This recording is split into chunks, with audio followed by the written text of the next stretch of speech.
Stave 5. The end of it. Yes!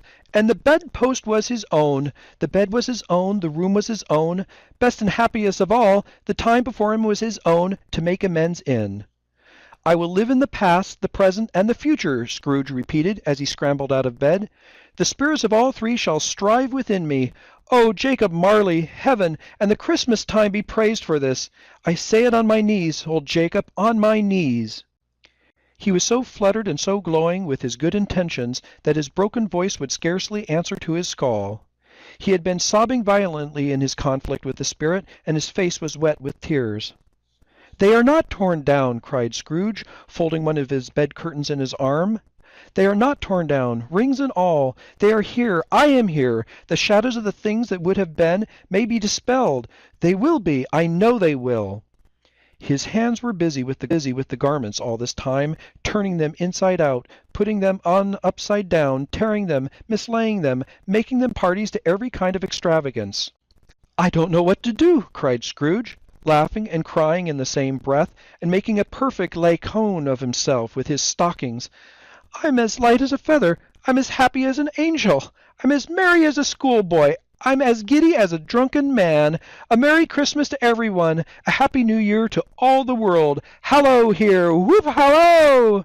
He had frisked into the sitting-room, and now was standing there, perfectly winded. "There's the saucepan that the gruel was in," cried Scrooge, starting off again, and frisking around the fireplace. "There's the door by which the ghost of Jacob Marley entered. There's the corner where the ghost of Christmas Present sat. There's the window where I saw the wandering spirits. It's all right. It's all true. It all happened. Ha ha ha ha!" Really, for a man who had been out of practice for so many years, it was a splendid laugh, a most illustrious laugh, the father of a long, long line of brilliant laughs. "I don't know what day of the month it is," said Scrooge. "I don't know how long I've been among the spirits. I don't know anything. I'm quite a baby.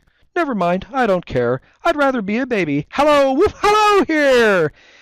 He was checked in his transports by the churches ringing out the lustiest peals he had ever heard. Clash! Clang! Hammer! Ding dong! Bell! Bell dong ding! Hammer! Clang! Clash! Oh, glorious! Glorious! Running to the window, he opened it and put out his head. No fog, no mist. Clear, bright, jovial, stirring, cold. Cold, piping for the blood to dance to. Golden sunlight, heavenly sky, sweet fresh air, merry bells. Oh, glorious, glorious! "What's today?" cried Scrooge, calling down to a boy in Sunday clothes, who perhaps had loitered in to look about him. "Eh?" returned the boy, with all his might of wonder.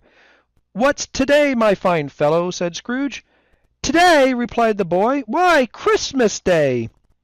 "It's Christmas Day," said Scrooge to himself. "I haven't missed it. The spirits have done it all in one night. They can do anything they like. Of course they can. Of course they can. Hallo, my fine fellow!" "Hallo!" returned the boy. "Do you know the poulterers in the next street but one, at the corner?" inquired Scrooge. "I should hope I did," replied the lad. "An intelligent boy," said Scrooge. "A remarkable boy. Do you know whether they've sold the prize turkey that was hanging up there? Not the little prize turkey, the big one." "What? The one as big as me?" returned the boy. "What a delightful boy," said Scrooge. "It's a pleasure to talk to him. Yes, my buck."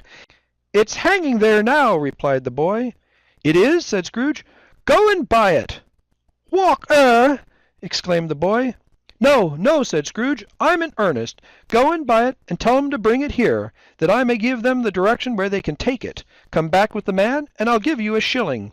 Come back with him in less than 5 minutes, and I'll give you half a crown." The boy was off like a shot. He must have a steady hand at a trigger who could have got a shot off half so fast. "I'll send it to Bob Cratchit's," whispered Scrooge, rubbing his hands and splitting with a laugh. "He shan't know who sent it. It's twice the size of Tiny Tim. Joe Miller never made such a joke as sending it to Bob's will be."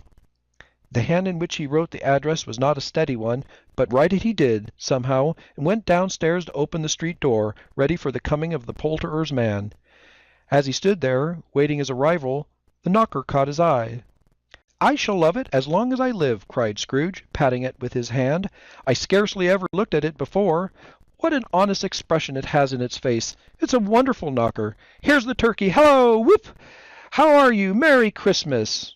It was a turkey. He never could have stood upon his legs, that bird. He'd have snapped 'em off short in a minute, like sticks of sealing wax. "Why, it's impossible to carry that to Camden Town," said Scrooge. "You must have a cab." The chuckle with which he said this, and the chuckle with which he paid for the turkey, and the chuckle with which he paid for the cab, and the chuckle with which he recompensed the boy, were only to be exceeded by the chuckle with which he sat down breathless in his chair again, and chuckled till he cried. Shaving was not an easy task, for his hand continued to shake ever much, and shaving requires attention, even if you don't dance while you're at it.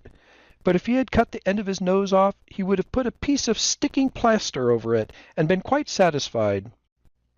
He dressed himself in all his best, and at last got out into the streets. The people were by this time pouring forth, as he had seen them with the ghost of Christmas present, and walking with his hands behind him, Scrooge regarded every one with a delightful smile. He looked so irresistibly pleasant, in a word, that 3 or 4 good-humoured fellows said, "Good morning, sir. A Merry Christmas to you." And Scrooge said often afterwards that of all the blithe sounds he had ever heard, those were the blithest in his ears. He had not gone far, when coming on towards him he beheld the portly gentleman who had walked into his counting-house the day before, and said, "Scrooge and Marley's, I believe?" It sent him a pang across his heart to think how this old gentleman would look upon him when they met, but he knew what path lay straight before him, and he took it.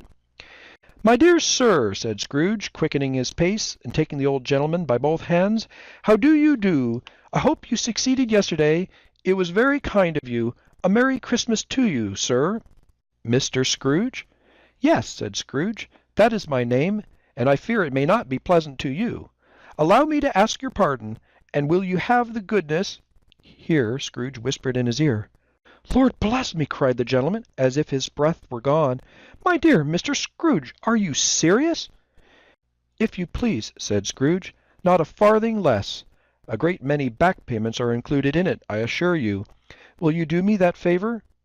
"My dear sir," said the other, shaking hands with him, "I don't know what to say to such "Don't say anything, please," retorted Scrooge. "Come and see me. Will you come and see me?" "I will," cried the gentleman, and it was clear he meant to do it. "Thank'ee," said Scrooge. "I am much obliged to you. I thank you 50 times. Bless you." He went to church, and walked about the streets, and watched the people hurrying to and fro, and patted children on the head, and questioned beggars, and looked down into the kitchens of houses, and up the windows, and found that everything could yield him pleasure. He had never dreamed that any walk, that anything, could give him so much happiness. In the afternoon he turned his steps toward his nephew's house. He passed the door a dozen times before he had the courage to go up and knock, but he made a dash and did it. "Is your master at home, my dear?" said Scrooge to the girl. "Nice girl, very." "Yes, sir." "Where is he, my love?" said Scrooge. "He's in the dining-room, sir, along with mistress. I'll show you upstairs, if you please." "Thank'ee, he knows me," said Scrooge, with his hand already on the dining-room lock. "I'll go in there, my dear." He turned it gently, and sidled his face in round the door. They were looking at the table, which was spread out in great array, for these young housekeepers are always nervous on such points, and like to see everything is right. "Fred!" said Scrooge. Dear heart alive, how his niece by marriage started! Scrooge had forgotten, for the moment, about her sitting in the corner with the footstool, or he wouldn't have done it on any account. "Why, bless my soul!" cried Fred. "Who's that?" "It's I, your Uncle Scrooge. I have come to dinner. Will you let me in, Fred?" Let him in? It is a mercy he didn't shake his arm off. He was at home in 5 minutes. Nothing could be heartier. His niece looked just the same. So did Topper when he came. So did the plump sister when she came. So did everyone when they came. Wonderful party, wonderful games, wonderful unanimity, wonderful happiness. But he was early at the office next morning. Oh, he was early there. If he could only be there first and catch Bob Cratchit coming late, that was the thing he set his heart upon. And he did it. Yes, he did. The clock struck 9. No Bob. A quarter past. No Bob. He was a full 18 minutes and a half behind his time. Scrooge sat with his door wide open that he might see him come into the tank. His hat was off before he opened the door, his comforter too. He was on his stool in a jiffy, driving away with his pen, as if he were trying to overtake 9 o'clock. "Hello," growled Scrooge, in his accustomed voice as near as he could feign it. "What do you mean by coming here at this time of day?" "I am very sorry, sir," said Bob. "I am behind my time." "You are?" repeated Scrooge. "Yes, I think you are. Step this way, if you please."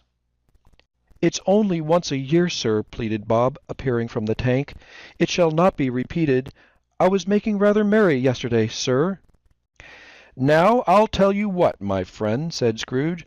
"I am not going to stand for this sort of thing any longer, and therefore," he continued, leaping from his stool and giving Bob such a dig in the waistcoat that he staggered back into the tank again, "and therefore I'm about to raise your salary." Bob trembled, and got a little nearer to the ruler.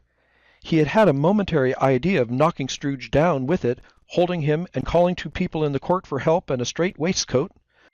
"A Merry Christmas, Bob," said Scrooge, with an earnestness that could not be mistaken, as he clapped him on the back. "A merrier Christmas, Bob, my good fellow, than I have given you for many a year. I'll raise your salary, and endeavor to assist your struggling family, and we will discuss your affairs this very afternoon, over a Christmas bowl of smoking bishop. Bob, make up the fires, and buy another coal scuttle before you dot another I, Bob Cratchit." Scrooge was better than his word. He did it all, and infinitely more, and to Tiny Tim, who did not die, he was a second father. He became as good a friend, as good a master, and as good a man as the good old city knew, or any good old city, town, or borough in the good old world. Some people laughed to see the alteration in him, but he let them laugh, and little heeded them, for he was wise enough to know that nothing ever happened on this globe for good at which some people did not have their fill of laughter in the outset, and knowing that such as these would be blind anyway, he thought it quite as well that they should wrinkle up their eyes in grins and have the malady in less attractive forms.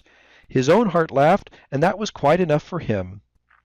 He had no further intercourse with spirits, but lived upon the total abstinence principle ever afterwards, and it was always said of him that he knew how to keep Christmas well, if any man alive possessed the knowledge.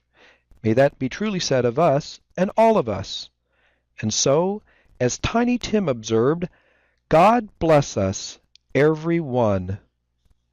The end.